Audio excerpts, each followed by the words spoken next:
Good morning, good afternoon. How's everyone doing today? Welcome to Daily Cyber, episode number 272. It's been quite a while since we've been doing all these episodes, so I'm really excited about today's episode and all the guests that we've been having. It's really great to learn about cybersecurity and the expertise and what's really going on in the industry. Having great experts here to help you guys really work through your cybersecurity journey, depending if you're starting your career or if you're a seasoned veteran. I mean, we want to have these conversations to make sure that everyone's up to speed. Which brings me to today's guest, Craig Taylor, who is a seasoned cybersecurity expert and entrepreneur with nearly 30 years of experience managing risk across different industries, from Fortune 500 corporations to SMBs.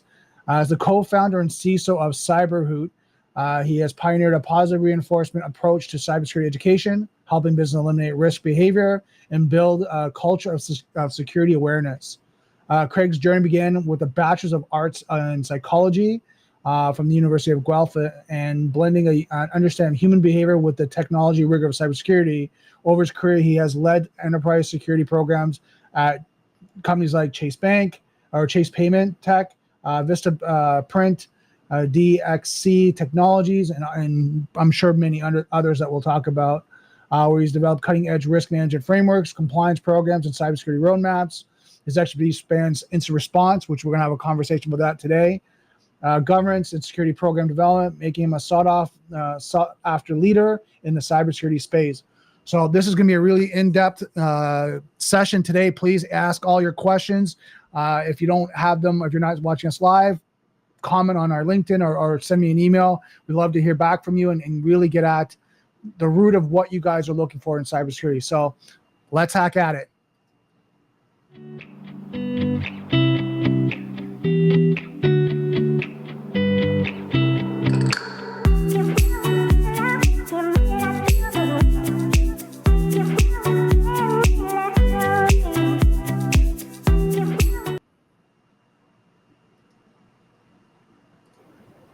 How's it going, Craig?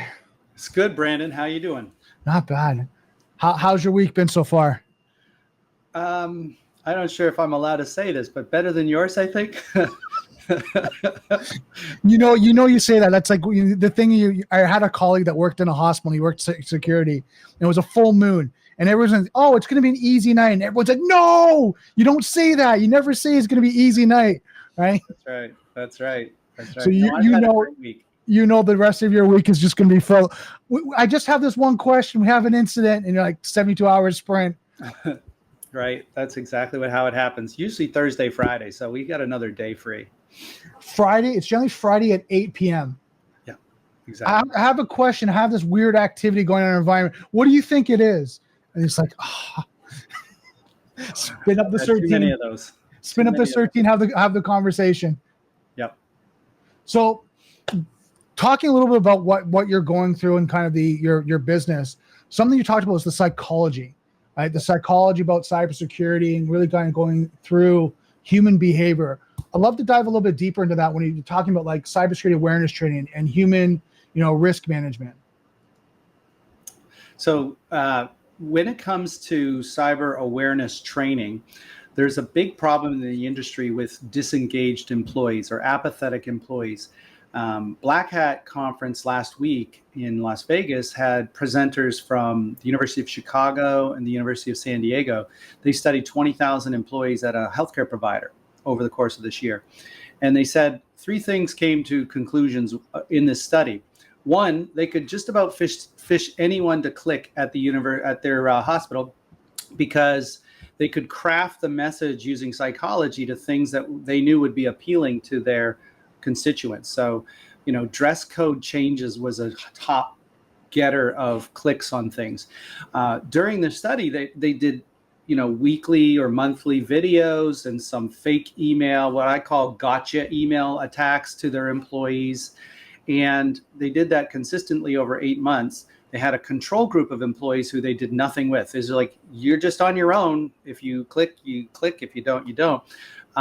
And they found a 1.7% difference between the control group and the group. They had sent all kinds of different modalities of training, from interactive to videos to this or that. And what their conclusion was that people disengaged. They're tired of being punished from failing their phishing tests.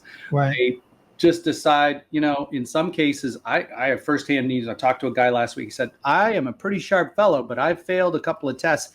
So now I just forward everything to IT. I give up. I'm not going to do anything more because I don't like being punished. Really sharp fellow. Disengagement is the number one problem we're facing, right? Alongside, clicking on those links when you shouldn't. So that study was really interesting because it really boiled down to the psychology. My background, as you mentioned, was psychology 30 years ago. There's a quote from 75 years ago, B.F. Skinner. I have it in my deck here. I wanted to share with you today. The quote says, when you reinforce behavior, you increase the likelihood it will occur again, right? That's a principle that's been lost in cybersecurity training because what we focus on too much is punishing the bad behaviors. Let's stop the clicks. Let's fire people who click on things so they pay attention. And that's just an external punishment basis that creates disengagement. People stop watching videos. They said on average in their study, these university researchers said 10 seconds is the length of time people watch the videos they send out in response to a failure of phishing, right? Where someone clicked on a link they shouldn't. So if punishment just creates disengagement, what creates the engagement? And you heard it from B.F. Skinner 75 years ago in 1953, said, if you reinforce the behaviors you seek, there's a higher degree or increase that those behaviors will occur again in the future. So what does that mean? For all of us listening here, we need to focus on reinforcing the good behaviors we want to see more of, rewarding employees for engagement, and then rewarding them for demonstrating things, perhaps in your simulated phishing exercises where they do identify a fake email phishing test, they report it. Reward that, right? That's the most traditional way companies are rewarding it. Instead, what you can do is you can pass them through a test. Like we do this at our company. We have an interactive simulator, and the user has to look at the sender, then the subject, then the greeting, then the spelling, the urgency, emotionality, links, and attachments. Those are the 7 things, pieces of a puzzle. If you know what to look for in those 7 places, there's no reason you should ever fail a phishing test because you absolutely know without a shadow of a doubt what you're looking at. And so we reward those users every time they make a correct decision. They pass the test, they get a certificate, they get continuing education credits. Their little avatar owl grows in ferocity, right? Like over time through a gamification. All of those things are designed to do 3 things. Engage the employee because it's fun, entertaining. It's not punishment, right? When you punish things, let me switch gears for a moment. Take an analogy. This is my favorite one. If you train a dog at a dog park, you have a choice. Train it with a shock collar, train it with treats. Which do you think the dog likes better? Treats, of course. Which does the owner like better? Like as an owner of a dog myself, I don't want to shock my dog ever. I want to do the good behaviors. So I reward the good behaviors. And so when I say come, and every once in a while I give it a treat, every time I say come, the dog comes like, maybe I'm going to get a treat. Maybe I'm going to get a treat. That's how we reinforce good behaviors, by benefiting and positively reinforcing the good behaviors. So it works there. It works in parenting. It works in employees. If you reward the good behaviors of inspecting an email and doing just the right things, reporting it when they need to, that's going to change behaviors. What doesn't change behaviors and what actually has a negative repercussion is punishing the failures.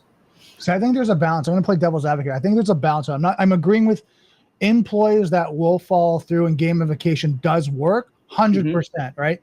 That is a modality or a method, a process that totally agree that benefits a lot of those employees that are engaged, that are working. But you and I know, just like dogs, just like children, there's a different size. And I have like nephews, and it's interesting. There's nephews that I have, you couldn't raise their voice because it would just break them. Yeah. And there's ones that I know, like if you do not like raise your voice, get them attention, they're not listening. They're not listening, whatever. I don't care what you're thinking, what you're saying. But the other ones, and I think there's a balance with human nature, that there's some people that are engaged in doing the gamification and succeeding. And there's some people that there's an accountability model. And I think we have to balance it out too, that, okay, the gamification, we're trying it, you're not working, you're not paying attention. there's almost negligence. It's almost on that point where you're doing it maliciously. Like, we're concerned there. Now you're clicking that, and I'll use the example for myself. In instant response, where you have accounts payable person, and you're having ACH compromises or phishing campaigns on them, and they're doing the gamification, it's not working. There's an accountability matrix on that, because what happens is if they transfer $40,000, $100,000 out of the organization, that's a huge incident, right? And absolutely. Saying, sorry, you didn't make it this time. Pat on your head. Maybe next time you'll get it. No, that doesn't work.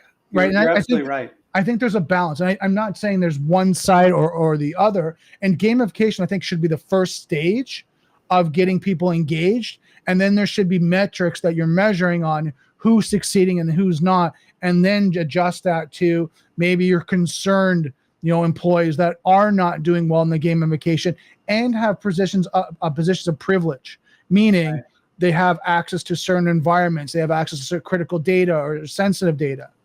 Yep. You're not wrong. I completely agree with that. The gamification helps change the average person from a apathetic person or a disengaged, or I've been punished too many times, I don't care anymore, to hopefully spur just enough interest to get into the program, to get into the simulated phishing exercise. And then they realize, oh, I actually can learn this. I don't have to, throw my hands up in frustration, because it's not rocket science. What we're teaching here is very simple, common sense with a little bit of information around typo squatted domain names. Like the one letter difference in that Netflix email matters, whether there's an I missing or what have you. Here's the other thing though. When you design your metrics, you brought up metrics. How do you know who's in and out? One of the key shortcomings, I think there are there's actually 5 or 6 shortcomings of this fake email gotcha fish testing that gets done, is exactly your point around metrics. You can send out a fake email phishing test to all your users. They probably did it at the university study of this healthcare provider, 20,000 participants. Unless the end user opens that email, you have zero metric on that person. You don't know what they did. There's nothing.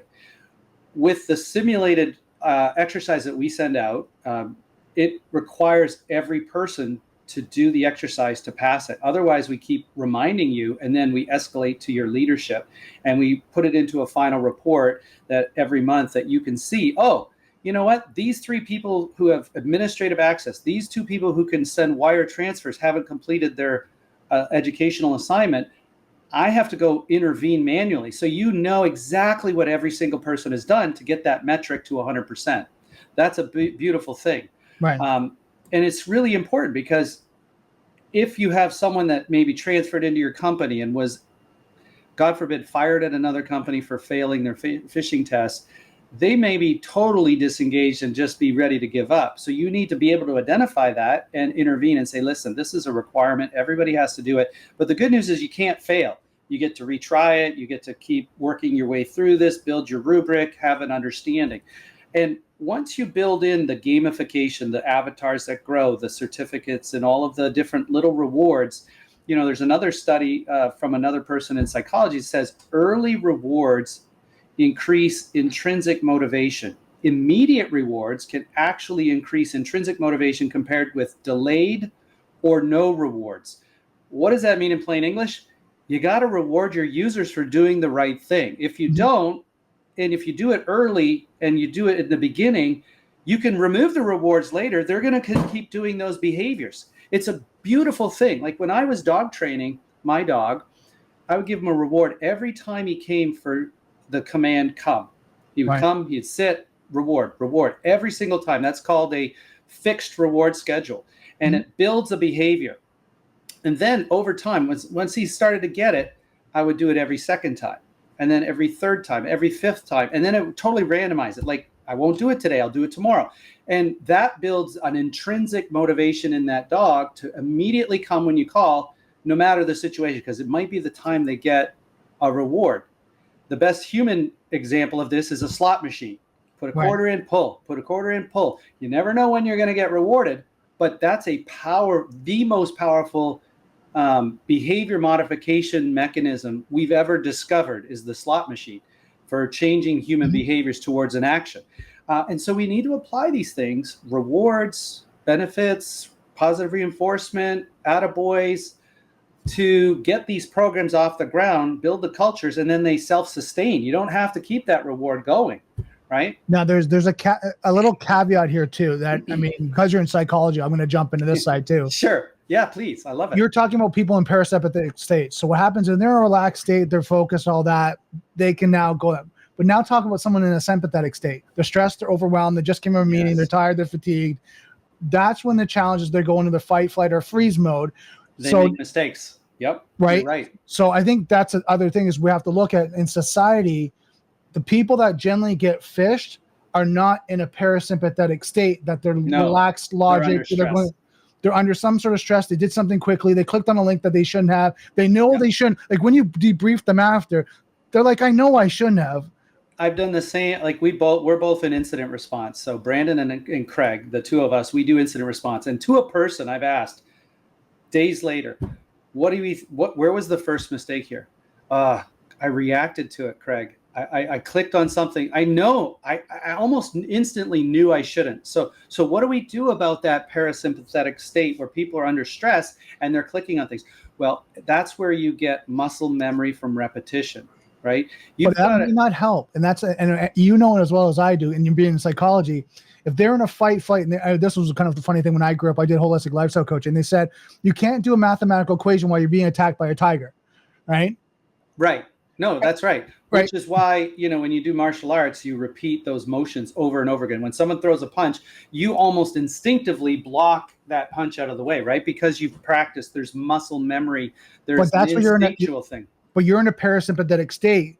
Someone has done 17 years of martial arts. You're in a parasympathetic because you've done that training for so long. Your sympathetic doesn't graze so hard because you've been punched so many times. The instructor, the sparring, all that. So someone throws a punch, it's just another Monday, right? Like, right? And your body reacts and responds. But you and I know the accounting person, right? The financial person, the help desk person, whatever, all are not in that fight or flight or not in that training day in and day out. So when it happens, it's like what Mike Tyson said. You have a plan. You have a plan until someone punches in the face. The plan goes out the door, right? It's kind of like that. I am confident that you are correct that under stress, some people will click and make mistakes. Mm-hmm. What we are trying to suggest, what I'm trying to suggest is that through repetition, right? When you identify a rubric for how to easily, quickly, and almost automatically identify a phishing attack by doing these simulated phishing scenarios where over time you can get it from a minute. The people that start our program at ART, we measure how long they do it. It takes them a minute and a half to do it. But over time, that drops down to 10 seconds. Right. In the perfect world, they're getting so proficient, and we increase the difficulty over time too in our simulator. Right. So people will go from easy to moderate to hard. Hard, they eliminate the wizard that drives them through the 6 or 7 questions, right? But over time, they get down to 10 seconds where it's almost automatic, where they get, and here's the truth, you know this too, Brandon, I get at least one phishing email a day in my personal inbox or my work inbox. It's happening all the time. What do you mean at least one or at least 20 or 30? I mean, at least 20 or 30 perhaps, but that's where that muscle memory, where people are looking at the sender. Oh, it's type of squatted delete. Oh, it's type of squatted delete. Oh, it's from my CEO, but it's from outside the company, delete. You create these rubrics, and through that constant repetition, it becomes more and more ingrained. It's the best we can do. I mean, there is no other alternative. It's out of shutting off email, right? What is the alternative? So my point is, if you can reward the good behaviors, if you can practice them enough to build muscle memory, if you can keep people engaged in cybersecurity by creating a positive culture around it and teaching people, it's not the IT person's job to secure our business. It's yours and mine and everyone here to make sure if we see something, say something, if we get something, delete it if it's not right, or send it on as reporting it. That's the best we can do. And it's far better. I think it's about, like we put context. I agree with what you're saying of creating that structure of training and gamification and blanking that. I also think of separation of duties, right? Making sure that different types of controls are in place. So if someone does make a mistake, at least someone can validate that. So if there isn't a wire transfer, I'll use that as an example, someone else is validating that transfer. Right. You always have to have 2 people. Multi-factor is another example. 100%, right? So Mimecast for email filtering and all things along that, or Barracuda or some tools. I think there's things that we can work in combination holistically. I think absolutely. Yeah.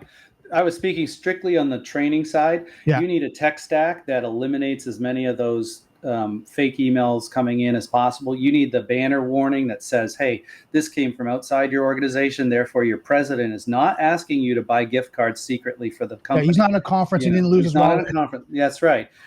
You need to have cyber insurance, because look, you don't drive a car without car insurance. You run your family's life without life insurance. There are tragedies and critical mistakes happen on occasion, and cyber insurance is there to pick you up, right, on your incident this week. If they have cyber insurance, then the damages that are occurring and the cost of forensics and the cost of recovery, most of it's going to be covered by cyber insurance if they were compliant to the questionnaire they answered, like, you train your people? Yes. Do you fish test them? Yes. Do you do simulations? Yes. Do you have a tech stack? Yes. Okay, we're going to cover you for this incident.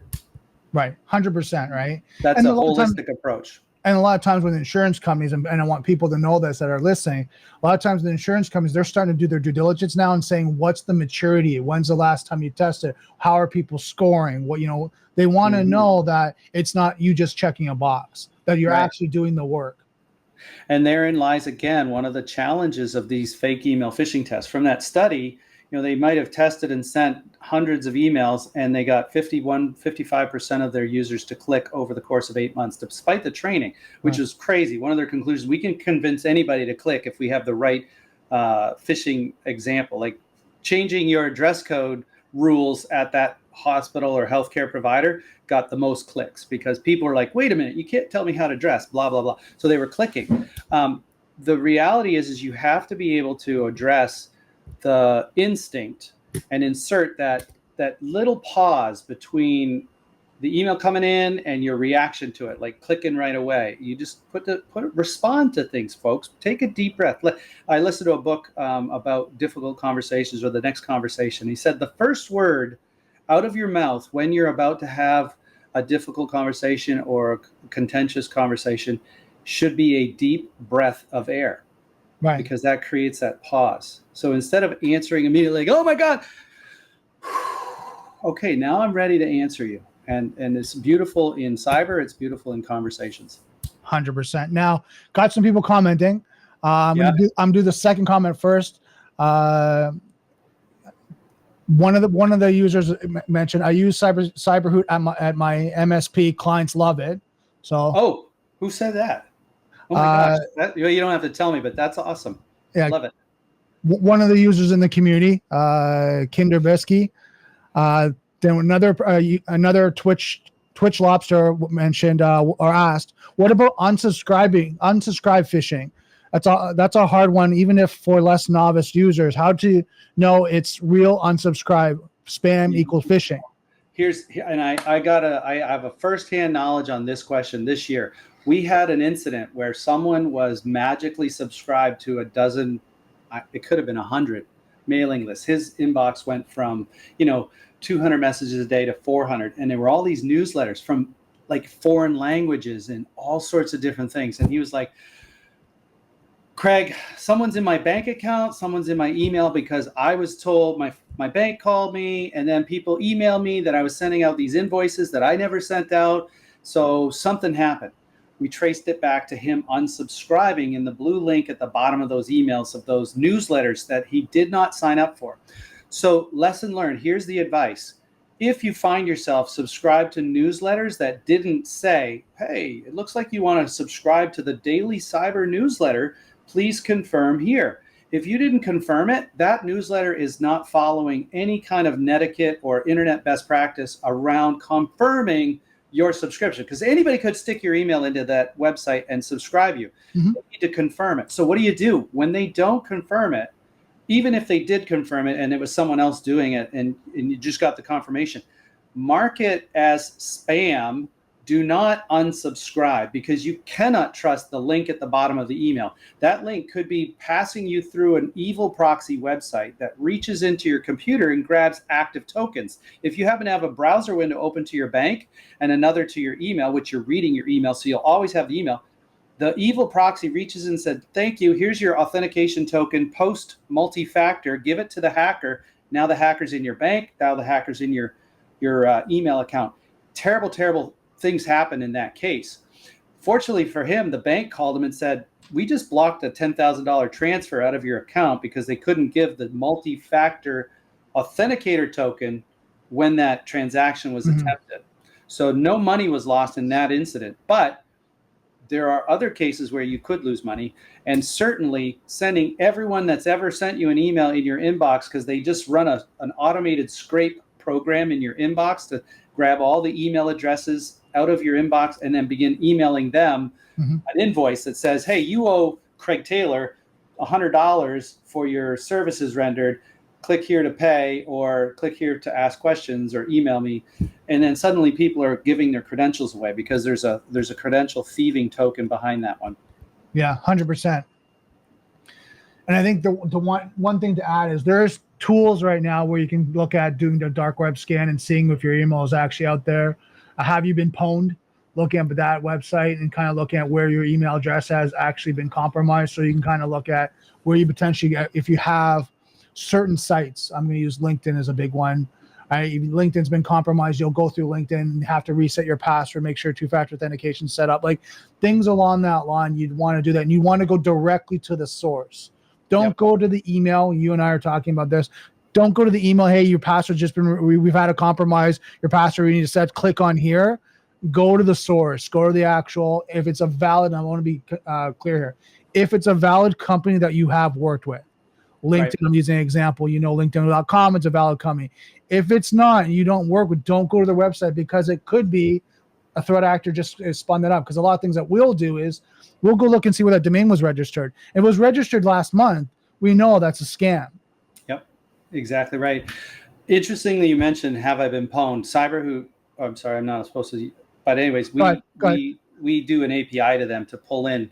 For every user we train by email address, we also look for their domain and have I been pwned, and for an email address and have I been pwned, and we pull that back in, as well as another one which is quite good called dehashed. They have actual redacted passwords, so you can actually see someone is clearly not using a password manager because, and I love this one as an example. I looked at someone the other day, they used 2002 as the last four of their password, then 2003, then 2004. I'm like, I know your rubric. So you're using the same root password and you're just adding the year that you changed it to your password. So adopt a password manager, adopt pass phrases, adopt pass keys, put all of that in unique passwords in your password manager, because there's no other way for the human mind, going back to psychology, to remember more than 5 really strong 15-character passwords, which is the best practice today. So right. Password manager can do 150, 200. I have about 500 accounts that I've accumulated over my 35-year career. They're all unique. They're all in a password manager, and they're all tied to two-factor. Or better still today, if you get the option to adopt a pass key, which is a new cryptographic hash that can't be stolen and reused on another website. It's tied to your computer and that website. So even if there's a breach and they steal your pass key, it's useless to anyone else. It doesn't work. So it's a really good thing. It's a new improvement from the FIDO Alliance, the Fast Identity Online. It's backed by Apple and Google and Microsoft and all the big players. It will become more common in the future, and it's highly recommended by us. And I don't know if you've had any experience with it. Well, even with the passkey, just make sure you're using a valid password manager that is using a valid passkey. Because I've noticed when one's on I'll use Apple's passkey manager has been compromised, right? And I've seen that, right? And people get in their iTunes accounts and they'll start going through, and then because they get that and they get through their phone, and then they mimic, and then it's a whole fiasco. So make sure you're using one that's valid. Do your research, and if you don't know, reach out to one of us and ask. Right? Hey, Brandon, does the password manager built into your browser count? I tell people to be careful of it, right? To be mindful. I say don't use the ones in your browser. Look at, you've got a company that's writing 400,000, maybe 1 million or more lines of code to make Chrome or to make Edge or to make Firefox. And their focus is on the browser itself. And then somebody says, hey, well, we got a lot of passwords that are going through this thing. Let's throw that in as a secondary. I've just seen and read about so many breaches of that password manager built into the browser. it is not their sole focus in life as it is for, say, 1Password or Bitwarden or Keeper. I've personally looked at those three. They do vulnerability and pen tests of their code, of their application code, of their architecture, of this. It's all visible on their website. We blogged about it 2 or 3 years ago when another password manager had a breach. We said, well, how do you pick one? You have to look for ones that do these really critical tasks around application code review and security assessments, not just by once and once a year or one time. I'm talking 12 times a year. Each of these vendors has done a lot of third party, tell us how we can improve kind of assessments and audits of those 3 password managers. I'm not here to shill for them. I don't get paid anything for saying that. I'm just saying not all password managers are equal. Those 3 I can validate myself as a recommendation. Nice. Now, one of the things I want to jump to, I know someone was asking about it in the chat. We're just trying to confirm. Talk to me about risk management and cyber resilience. Oh, okay. I know it's a big topic. Well, so I'll tell you, there's hundreds of standards out there. You can look at a country and say, oh, in Europe, in England, there's the Cyber Essentials, or in Canada, there's a different framework. In the US, we've got the latest and greatest, highest level for defense contractors is CMMC level 3, level 2, level 1. They're all different flavors of the same thing. Right. They all are designed to let good guys in to the data they need and keep bad guys out from the data they want. And so if you're looking at the CSF framework, that's the cybersecurity framework, it's not bad. It's maybe just not as detailed oriented as the prescriptions that you'll find in CMMC. It's a great starting point for the average company. If you let's take a step back. Risk management. I'm coming to A, B, and C. I'm not really in security. What do I need to look at? Like, what's risk management for me? Well, you want to have someone who is an expert in the field of risk management or cyber program development, such as a virtual CISO. We should probably talk about that a little bit, Brandon, because I know you sell those services. We sell them at CyberHoot as well. And the idea is that you're hiring someone who does this for dozens of other companies and might have a deep bench of people backing them up so that if I don't know something, I can go ask John, Susan, Fred at my company, hey, have you ever seen this? I'm struggling with this issue. And then bring it to you for a fraction of the cost of hiring a full-time CISO. If you're at a mid-enterprise, let's say you're at a company of 200 people and you're maybe revenue of $10 million. To hire a CISO for that company is going to cost you $300,000 a year, probably, somewhere in that neighborhood, plus or minus, with benefits and office space and all that equipment. Or you can hire a virtual CISO for between $30,000 and say $100,000, depending on the level of expertise, the amount of time, and the things. Then that person comes in, and the first thing, at least in our experience, what we do is we do a risk assessment. We use the NIST 800-171 for the larger companies, and then a homegrown, sort of super simplified 12 to 15 question questionnaire for the smallest companies that can't spell cybersecurity, right? We know what we're going to find. They're not training their users. They're not testing them. They don't have the right technology stack to protect them. They're missing the boat on everything. They're just basically fish in a barrel. And if any hacker targets them, they're breached. It's going to happen. So we have to keep it simple, because the last thing you want to do is walk into the founder of a company of 15 people, revenue of 500,000, and say, here's 172 things you have to do. They'll be like, I don't know what to do first. I thought you were going to tell me this. No, you say, okay, there's basic blocking and tackling you do. Just like if you're in an emergency room and God forbid there's a car accident and someone comes in, you're going to have to save their life before you check their cholesterol levels or do a colonoscopy or figure out if they're a candidate for this cancer or that cancer. Those are all long-term solutions that help them live a long and healthy life. Today, right now, we got to stop the bleeding and save the life. So you go into a company, you have to figure out where you're at. Where's that company at? Do they know anything? Do they have anything with cyber? If not, you have to do basic blocking and tackling to make sure they're not compromised today or already, right? Because many times we'll go in, we'll start an assessment and say, whoa, wait a minute. Who's this person and why are they doing these things? Well, they don't work here. What are you? Oh my gosh. Okay, so now we have an incident and we recover from that, and then we go into blocking and tackling. Right. Now, a little different strategy in talking about risk management. I want like everyone that's listening or watching to understand this. a lot of times you'll go in, you look at business continuity, and you look at criticality of the business, right? So you're looking at the risk of potential of an impact, right? Now that could be any type of outage, weather, storm, power, or as we're talking, cyber, right? A cyber incident where it's business email commerce network intrusion, a ransomware event, or even, internal staff that's creating issues, right? And we talked about that before the stream. But we're looking at the impact of the business and the likelihood and the risk of that. For example, if I'm the receptionist and I'm only doing, intake for people coming into the building, the risk for me getting compromised is low.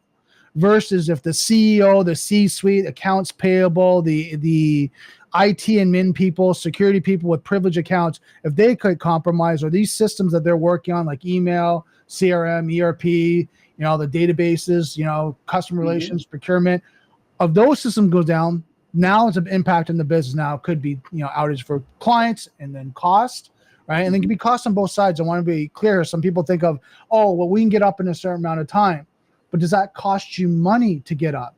Do you have to go pay for the restoration of backup? Do you have to get the technician to come in that's an outside? And is that $10,000 for the whole restoration? So that's when you look at your risk management. You take that and now you look at what's our risk management, our business continuity plan. All right. So our business continuity plan is we need to sustain these systems, these people, these processes to sustain our business in an incident, whatever that incident may be, tornado, hurricane, cyber attack, whatever that may be.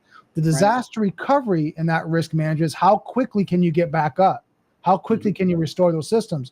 So like you're saying, Craig, that's what we would come in and we assess. Now, don't get me wrong. I align with Craig is as you're doing that assessment, you realize, okay, there are gaps in the environment. Could be people, process, or technology. Right. And sometimes you're doing that and you're uncovering an incident, right? You have a threat actor in your environment in the last 6 months. What do you mean? They're still actively in your environment for the last 6 months. Right. Hold on. Then you have to spin up an incident and kind of go that route, clean that up, but then you still go through that process. And I think I want people to understand is you got to understand the business, right? Oh, absolutely. Are they under any legislative requirements, right? If you're in financial services, you have FINRA to comply with. You have perhaps legislation in state. New York State has a lot of heavy regulation. They actually recognize a virtual CISO, but they require a named person to be responsible for cybersecurity in that financial firm in New York State.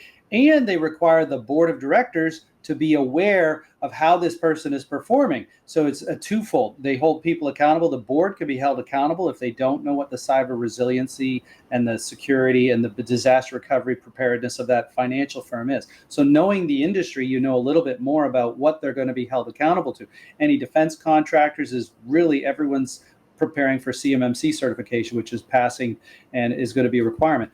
But what if you're in healthcare? Well, you got HIPAA, you got the High-Tech Act, you have patient data. What's interesting about HIPAA, and this has always bothered me, is it just says protect the data from compromise, protect it from disclosure, but it doesn't prescribe anything, right? It just says, in some cases it does, but it just gotten a little better. But a lot of times it's left up to interpretation, which I don't know about you, but a lot of businesses will interpret, I don't have to spend money on this because it doesn't say I have to.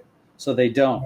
When it's still, we're advising them, hey, this is a best practice. You absolutely want to do X, Y, and Z, but I don't have to because it doesn't say I have to. PCI says prescription, CMMC prescription. It tells you what you need to do. Some of these are different, it becomes sometimes easier and harder depending on which legislative control you fall under. Well, I think the governance, depending on the maturity of the governance practice, will show what you need to do. And then a lot of times they'll align with a framework, right? Mm-hmm. Are you ISO, are you NIST, what is that? Mm-hmm. So you kind of align to it. So you have more of a scriptive way of doing and assessing your maturity. Because again, as you and I know, there's some businesses that don't need to put those controls in place because it doesn't, like I have certain companies that don't do software development. Right. So talking about software development, it's like, do you do coding? Do you do this? It's like, no, I don't. But hold on, it's one of the framework and one of the domains or the controls. You need to have that. Like, we don't do that. Yeah. We don't develop not software. Applicable, right? No OWASP top 10 coding practices, training, and things of that nature. Yeah, you're absolutely right. So, and I think that's where organizations having some sort of advisor, if you don't have someone internally, having some sort of advisor can walk you through that is key, because you don't want to go down rabbit holes and start to build a program and then get stuck that you're defending things that you shouldn't have to. Right. And I do that a lot of times with my job. Is I'll go in and there'll be auditors asking the company, and then I'll be the one defending, saying this is their business practice, this is what they do, that's not applicable. And they're like, oh, okay. But if I let the company do that, they would be sitting there for hours trying to defend it. Yeah, because they don't have the credentials behind them to say we don't have to do this, right? Yeah. You're an expert in the industry. Auditors, they respect experts when they're held to in those audit meetings. You know, I had a company that was getting lambasted for not changing passwords every 90 days and having 9-character complex passwords. And I said to them, you don't have to do that. But the auditor's holding us accountable to that. I said, the auditor needs to read NIST guidance from 2024 that said, never force password resets unless there's been an incident. And make passwords 15 characters, non-complex and non-expiring, because that makes people create the best, most resilient password. If you force changes, they cheat with the 2002, 2003, 2004 prefix or suffix on their favorite password. Right. So no, I'll go toe to toe with any auditor that tries to push a 9-character complex password, because NIST said that in 2003. Right. They don't say it anymore. And so you got to stand up for your clients and tell them this is best practice, whether the auditor knows it or not. And then you have to gently educate the auditor and say, okay, hey, here's the latest password, complexity requirements from NIST. You might want to read this before you cite them for that, because they're doing best practice. You might not know it. I don't want to cause problems, right? Just be quiet and subtle. Don't embarrass them publicly in the room. Just get it right, because ultimately you're there to protect your client. 100%. That's what you want to do. Now, cyber resilience, let's talk a little bit about that, because I think we talked about risk management, really kind of dove deep in that. Now, cyber resilience, what's your take on that? Well, I think resilience is a combination of factors. If you look at the last 25 years of breach data from the Verizon Data Breach Report, that's one of my favorite places to get information. They say that same top 2 breaches have been in place for that entire time. Since 2003, it was phishing attacks and password hygiene were the top 2 breaches that tied to human failures that led to 80, sometimes 90% of breaches. 2003, they did a retrospective analysis of every report since 2003. They concluded the same thing as is true. Phishing attacks are still the #1 area of breach, followed by password hygiene or credential theft, things of that nature, followed by a distant unpatched systems and missing patches or missing configurations or misconfigurations. So when you talk about resilience, you still have to focus, I think, heavily on the end user, the human firewall, as your first line of resilience. Yes, you have technology and you can put SIMs and XDR and patch management and vulnerability scanning and red teaming and tabletop exercise, cyber insurance. You can build all these other peripheral items around your cyber program to help boost the resilience in all sorts of different ways. But still, the #1 way companies are breached is through human mistakes, right? Mm-hmm. Around the social engineering. And today, you're probably seeing this more, and maybe you have a story you could share with me around artificial intelligence, mm-hmm. adding complexity and sort of hyper realism to the social engineering attacks that are either over the phone with deepfakes. There's examples in the news that I'm aware of. I've never had to deal with one yet, where the CFO gets a phone call from the CEO and is talking to the CEO in real time, but it's not the CEO. CEO right. happens to go on tour and does a couple of YouTube videos or does some webinar presentations, and you get a recording of his voice and you get a sense of his style of communication. And then they deep fake it to the CFO saying, I need you to wire this money to this thing. We're going to buy this company. You need to do it now. And he's kind of a rude person, the CEO. And so I need you to do it now. And the attitude comes out in the call, but it's not the CEO. So what do you do there? Well, you have a keyword or a passphrase or a special, only shared with the C-suite of your company. All right, fine, CEO. I know, John, you want me to send this money, but we have a security code that you have to, that only you know and I know. If you don't tell me what it is, I can't trust that this is you. Could be a deep fake. I don't think so, because you sound pretty real to me. What's our code word? And you go, and then all of a sudden the line goes dead because they don't know the code word, right? Right. Like these are the last ditch before that deep fake occurs. And companies are being deep faked now all the time because there's such a proliferation of social media and videos and things like that. So that's going to be key. And that's also good for people whose grandma gets a call from grandson Jimmy, Grandma, I've been abducted and they're going to hurt me and you got to pay $10,000. Grandma has to say, well, Jimmy, what's the family safe word? Right. If you don't know it, it doesn't happen. It's terrible that we live in a world where we have to do this, but if you know what you're doing, you can hopefully avoid these things. And that's a long way of. And I think the challenge, I'm going to go into the AI conversation and I'll go back to resilience, but I think the challenge right now is going back to our original conversation. You have to be so aware, right, of what's going on, because you're talking about like you and I've heard challenges like this. We can pick up the phone, and a lot of times I tell clients, don't answer the phone unless you know the number. And even if you know the number, right, don't say much at the start. Just kind of go through the conversation like, hello, because they can record your voice. And now with AI technology, and we see like on TikTok and all that, the gorilla videos and all that, they can take and put it through a digital interface, create your voice, start typing out the text, and now that it's you. Because they've got a sound bite of you, and now it sounds exactly you because they've got that sound bite, right? Yep. So you're talking about like deep fakes, and they can do that. And then if they get a video and a picture, they can grab that and extract that same thing. Now they have your voice, your video, your likeness, and they can go through that. The guy was hearing about calls where threat actors were coming into incidents in the actual Zoom or Teams meeting. And they sounded like the individuals in the organization. And then we would notice like they're coming from a phone number. Hold on, no one's calling in from a phone number. Cancel this line, cancel the conversation. One thing that you and I know, someone was not out of band email. Threat actor got that email, got it, and started connecting and was able to get it. So then we had to get out of bound communication going. Yep. So all that to say is, in this day and age of, AI technologies and the solutions, you have to be so hyper vigilant that you have to ask your question, am I supposed to be receiving this call? Am I supposed to be receiving this email? Is this valid? Because you and I know the emails now are going to be so much better on the persona of the individual, the tone of it. It's not going to say, good morning, sir. And it's going to say, hey, Craig. Where maybe you and I talk through email. That's Brandon. Brandon says, hey, Craig, hey, can you click on this link? I need you to check it out quickly.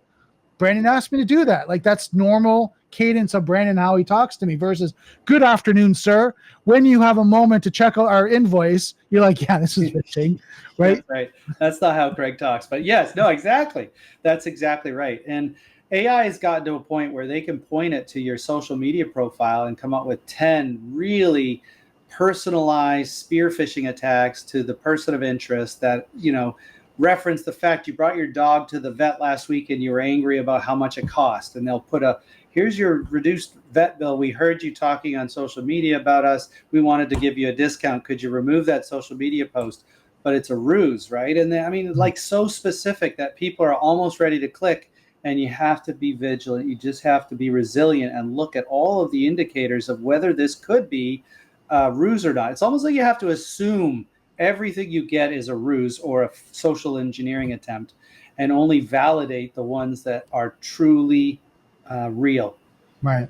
And I think going back to the resilience, one thing I've been teaching my clients, I've been doing it for several years now, is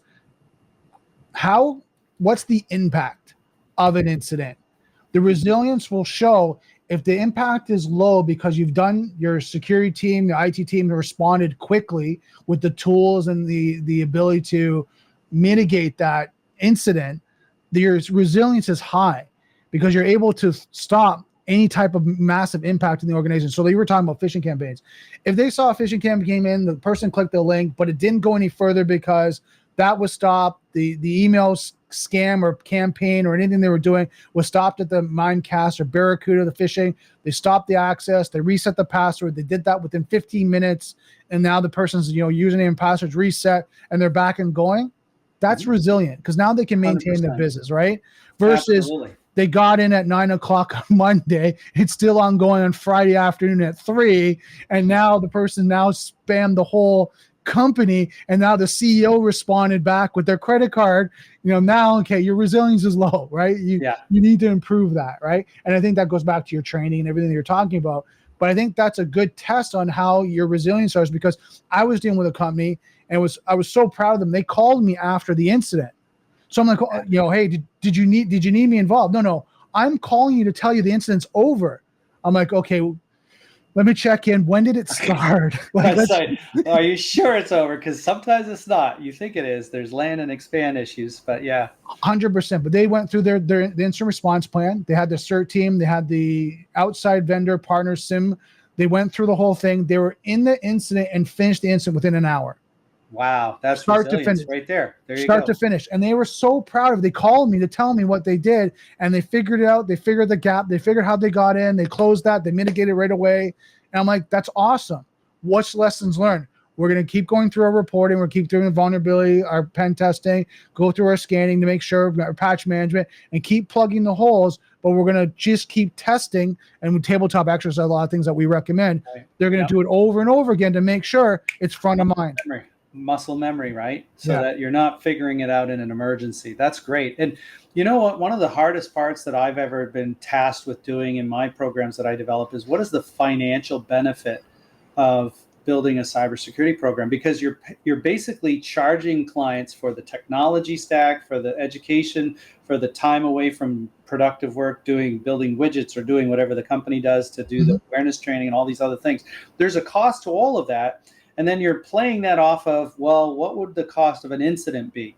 To your point, if an incident is 1 hour and everything's back up and running, the cost has been shrunk from what could be $100,000 down to $5,000 or $2,000, whatever the cost is, right? That's a financial metric that you can somehow come up with to share with your clients that then justifies spending $10,000 over here for the awareness training platform and the tabletops and the CISO and all that. Like it's a give and take. It's really hard to prove a negative in these scenarios on what the cost of an incident could be, because, well, if it wasn't 1 hour and it was a day, what would that cost you? If it was a week, what would that cost you? And people aren't very good at calculating those costs. It can be challenging, right? It can, but I think, like you said, is you look at the outage impact. If that server is down, what's the financial impact? And, kind of looking at, a lot of times they have to work with their CFO. Now, I want to put a caveat there where you said, when you look at the cost of the security budget versus the actual incident, I know there's CEOs and CFOs that potential listen at. That doesn't mean to reduce your cybersecurity program. Right. And I've seen that and had that conversation. Well, we don't have any incidents, so can I get rid of endpoint protection? Can I get rid of two-factor authentication? Because it's not happening to me. It's like, hold on, timeout. Those are the mitigating factors. The controls are helping to protect. But we haven't had an incident. Someone got a phishing campaign, they stopped it, right? And we're good, right? So be mindful to balance that out, because I've had those conversations where they start trying to pull controls. Yeah, the same thing happens to good MSPs, right? If you're a managed service provider and you're doing a great job of keeping the infrastructure of a company up and running, people view the value of your services lower and lower and lower over time, because everything's just working. Like, how hard is it? How hard can it be? I never have a problem here. What am I paying my MSP all this money for? Well, they're the ones that are keeping things tip-top shape. They're replacing machines in a phased approach so that you don't have 50 Windows 10 machines to replace at the end of this year. You only have 10 because you've done 40 throughout the year or last year up to Windows 11 or whatever the case may be. And the only thing I can offer you is that some of the other ways you can add and show value is through that awareness and those phishing simulations that can also touch every last person, teaching them maybe some threats they didn't know about, such as the unsubscribe link or the phishing attacks or the overpayment. You buy something online or you sell something on Marketplace and someone sends you $500 extra by accident. Instead of paying you $50, they pay you $500. They say, oh, I added a zero. Send me $450 back, please.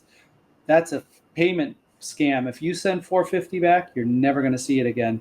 And you're not going to get anything out of this. Like those kinds of value-added educational trainings that you can give to your clients as an MSP, keep that value proposition high between your MSP and the customer, so that they don't devalue the IT work you're doing. They say, oh yeah, they're keeping us aware, they're keeping our systems running, and you need to have those conversations, make sure they're aware of all the things that you've done to keep them operational. And I think the other thing too is have a constant ongoing conversation with them, because there might be things you can automate, new tools and technology that might be more efficient, but always have that conversation to understand your technical stack. Don't be on the side and dead blindly trust that they're doing their good job, because then what happens, it does leave concern. Have those meetings, get them to educate you. What does that mean? We're on-prem, we're in the cloud, we have a hybrid solution. Talk to me. Like, what does that mean? How does that work for my business? What's our backup strategy? What's this mean? If we're out, like, have those conversations, because then what happens is when they say, okay, we want to do a review, there might be some cost savings, right? Because they're going to look, hey, we can automate this. We can maybe have some integration. We can use some tools now that we were using more manual processes. Now it's going to be more efficient. So there's a lot of things that the MSP or MSSP can come in and give you more value. Yep. Well said. Well said, Brendan. Now, last question. Vector, I don't see mentioned much, is companies phishing their org charts online. Are you addressing this in your risk management, cyber resilience? Phishing their org charts. So I think that's getting at the idea of impersonation attempts, right? Sending emails to individuals. We do see a call for this. In fact, we're looking to put that into our platform. It doesn't exist today in our platform, but we are talking about it. There are some obvious things that most companies do to identify those scenarios this banner message at the top of your email says, hey, the CEO just emailed you, but it came from outside your organization from a Gmail account. So now, just to add on, Craig, they're talking about based on the risk management. Like, are you doing that to quantify your risk management? So maybe I'm not understanding the question. So they're asking, do you fish your org chart, part of your risk management assessment, to identify the risk of the organization? So, for example, if I was going to come in your organization, I might do a phishing campaign and say, hey, your C-suite and executives are at high risk here, right? Because they've clicked on this link, they've done that. The likelihood of their access and control and what they have, the risk of them now having email is higher than your administrative staff, because they're now clicking on links that they shouldn't have. And it's kind of funny. I'll change, go into a little story. I was doing dark web scanning for a company, and I had a client fight with me. No. Our executives are fine. We're concerned about our employees, right? Our employees are the concern. We're worried about that. And I'm like, okay, well, just put context there. It's going to scan everyone, right? We're going to look at the dark web. It's going to give backgrounds on everyone that the domain and email addresses, all that. We came back with a report. You know where I'm going with this. The executives are on the report. Yeah. Oh, right? Yeah, they are. Absolutely. And what you also have to share is that this report is just publicly accessible information that Have I Been Pwned or DHash has collected from their sources, right? What's not shared is what's on the dark web, right? The legitimate hacker websites where they're trading in accounts that are still highly valuable and can be sold for dollars on the account. You're not seeing what's below the waterline. So there's 10 times, 100 times more exposed accounts in the dark web and in hacker forums than what we know about from Have I Been Pwned and DHash and these other things. You're absolutely right. And back to your point about leaders, we already know, like, what caught me off guard about that question is I already know that the executives of the companies I go to support have so little time that they basically rarely do their awareness training because they're not in their email, they're in Slack dealing with fire drills, and they're often not completing these things. So that puts them at a heightened risk. And when they do have to go in, they're highly targeted because they're publicly known. So hackers will know that the CEO and the CFO and the CTO and the COO, what their names are and what their positions are and what they're doing, and see some of their social media stuff. So they're very likely to be spearphished. So they are really one of the biggest risks of any company out there. And that's why you really have to double down on getting 100% compliance across the entire user base in your assignments, in your awareness training, in your videos, your phishing simulations, all of that stuff. The other thing that I would say we haven't talked about, and this is a simple thing that a lot of MSPs do, but don't always do, is just take those administrative rights away from those people, especially your C-suite, because they're the ones likely to click on something they shouldn't. And if they don't have the permissions, they're more likely to say, hey, IT, come and install this new printer driver. I just got notification I needed to install it. Oh, but we didn't push that out. Well, I got it. It's a printer. It's a Canon printer. I have a Canon printer. Come and install it.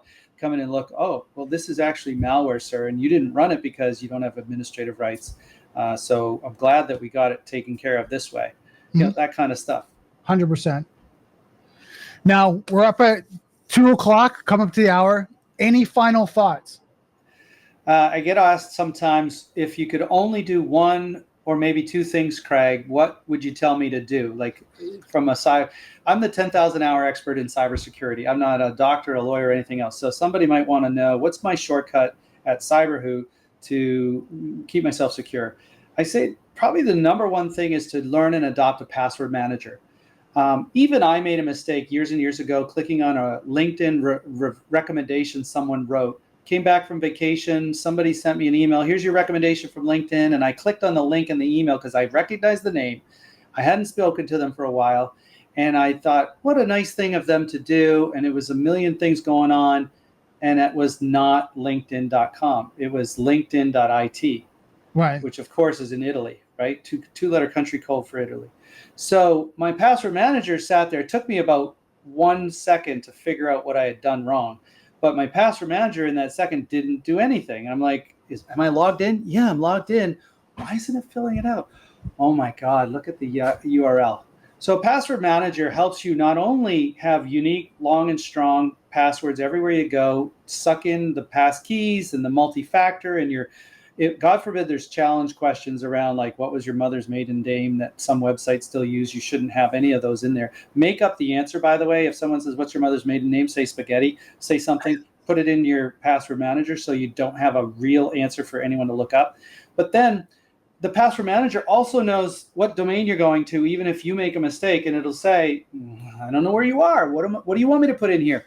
I don't even know what this website looks like. You happen to know it looks like a spitting image of LinkedIn, but it doesn't exist. So that would be my number one thing. Number two would be to know phishing inside and out. Do your Hoot fishes or do your phishing training so you absolutely, without a doubt, and practice it, muscle memory, so that when you're really tempted to click on the Taylor Swift ticket opportunity for your daughter or your niece, that you look at the domain name and it's like Taylor Swift, not Right. Swift. Oh, that's not, I can't click on that. That's wrong. So delete. Like you need that muscle memory and that practice, because that's the number one way we're all being breached, and it's evidenced in the news every day. That's awesome. So if anyone wants to check out the website, cyberhoot.com, you heard one of the community members, they're actually using it with their MSP. So great solution. If you guys want to connect with Craig, go to his LinkedIn. Here's his LinkedIn URL. Reach out to him. I'm sure he'll be able to answer any questions that you guys might have. Craig, thank you so much. This was a great conversation. May I add one last parting thing? We give CyberHoot away for free to individuals. So if you want to get up to speed, or if you even want to just try us yourselves before you recommend us to your IT team or whatever, go to cyberhoot.com/individuals with an S, and you can get everything we deliver to a company for free for life, and it's completely free. There's no obligation. We might send you an email once in a blue moon that says, hey, if you liked us, recommend us, that kind of thing. The other thing we'll do is anybody that signs up their business will get 20% off if they get DailyCyber as the referral code. So that you heard about us here. When you go to register your company, we ask, where did you hear about us? Just say DailyCyber. You get 20% off for a year, for Awesome. 1 year off of that. So well, thank you. Thank you so much, Craig. It was great having a conversation with you. My pleasure. So awesome Daily Cyber. We learned a lot. I covered a lot of great information with Craig. I think, my takeaway from this is just making sure that you're doing your due diligence with phishing campaigns and understanding it. And then again, I agree with Craig, having that gamification, having that positive feedback, to start out, and then being able to test the analytics, see where you need to adjust it for ones that may be of concern, right? And start doing that and managing, because phishing campaigns and attacks like that are still on the rise. There's still a point where, clients and organizations are getting compromised, and we're seeing it day in and day out, right? I just came from an incident this week where someone potentially might have got phished, right? So I think, as cybersecurity experts, as IT experts, people going in the field, it's something that you need to focus on. Now, we talked about cyber resilience. We talked about AI technology. Keep your ear to the ground. Make sure you're protecting yourself. So a lot we're covering. Please follow Daily Cyber. Make sure that you guys are keeping up to date with everything that's going on. So don't forget, software's hackable, being connected is vulnerable. I'll see you next Daily Cyber.